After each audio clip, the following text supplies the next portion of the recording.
This segment sponsored by Perfect Pup.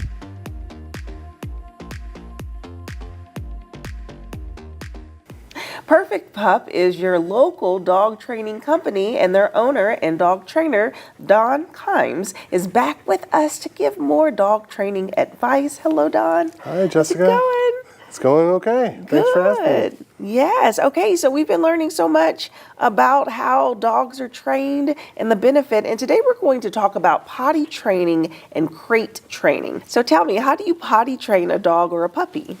Well, I mean, the process can take weeks or months for your average person, but I'm able to do it with some training techniques to get it done much quicker, sometimes as quickly as a week. Oh, wow. But really, it's just a process of teaching the dog to eliminate outside instead of inside the house. And until we show them what we're expecting of them, they're going to continue going inside the house, especially if we're not vigilant right on the spot to show them exactly what we want.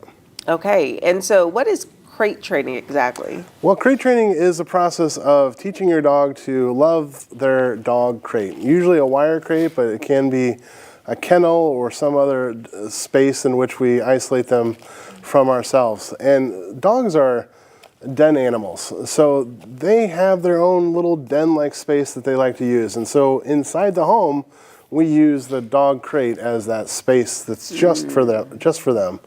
Through crate training, we can leave the house with them in the crate and not have to worry about destruction or even pottying in the house if they're left in a crate. For most dogs, not necessarily every dog, but through dog training, we can teach them to pee and poop outside while enjoy loving their crate. That's interesting. Okay. So tell me, what do you do when you are following all of those steps, but the dog is still having trouble being trained? Well, one of the biggest things with a crate and potty training and why they go so well together is because dogs don't like to urinate or defecate in their own areas. So by putting them in a space that's appropriately sized for each dog, when they're in the crate, they're not going to want to go right there because they don't want to have to lay in it. So they're going to want to hold it and go outside. So utilizing the crate can help them develop bladder and bladder control. And then as soon as they come out of the crate, they go outside and they're more likely to have success going potty outside, which we then take the opportunity to reward with treats and affection for a job well done. Yeah. And as soon as we get that success outside, then we can give them a little bit more freedom inside the house, outside of the crate. But after a period of playful time inside the house, it's time to go back in the crate, maybe even give them some water so that they're then developing that bladder control. So when they go outside the crate again, they can go straight outside and again be successful. And through that repetition of inside the house to inside the crate to outside in those three specific steps, we can develop a very good pattern of behavior for potting outside instead of inside the home. Okay, that's so great. And so tell me about what you brought in. We love the props. So what are these? Well, here I have a couple of dog diapers. Oh, okay. Now, dog diapers can be used as a tool, and they can be used in a good way or they can be used in a problem way. And I have two different ones. One's for a male dog and the other one's for a female dog. The male diaper is also referred to as a belly band because it just simply goes around their belly. Oh, okay. But the female one, you do have to put the tail through here because females' plumbing, so to speak, is situated a little bit differently than a male dog. But both of these are removable and washable. And then once you've got down some basic potty training so that you feel like the dog is sort of getting it, you can use these diapers as a tool to help when you can't be so vigilant watching the dog every time they're inside the house. Because in order to effectively potty train, we got to catch them in the act of going inside the house so that we can correct that behavior.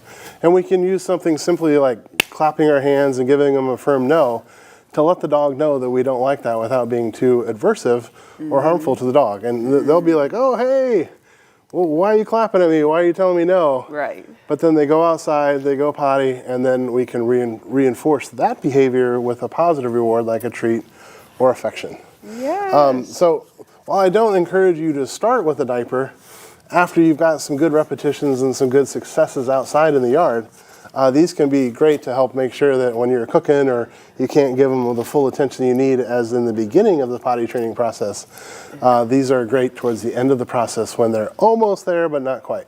Right. Oh, well, good. Well, thank you for sharing about that today. Like, that was very interesting. Especially, I've never seen like doggy diapers before. Right, yes, doggy diapers. They're common. They make disposable ones too, but I like these rewashable ones. Yeah. But if you're struggling with potty training, we can help. And we can take the process from what might take you weeks or months.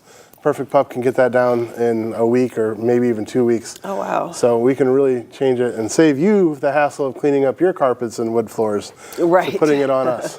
Exactly. Okay, thank you so much, Don. Like Don said, if you don't want to deal with potty training or your pup has regressed from their training, well, guess what? Perfect Pup can help with their board and train services. You can give them a call for a free 30-minute consultation. We'll have their website listed below, and I'll see you after the break. This segment sponsored by Perfect Pup.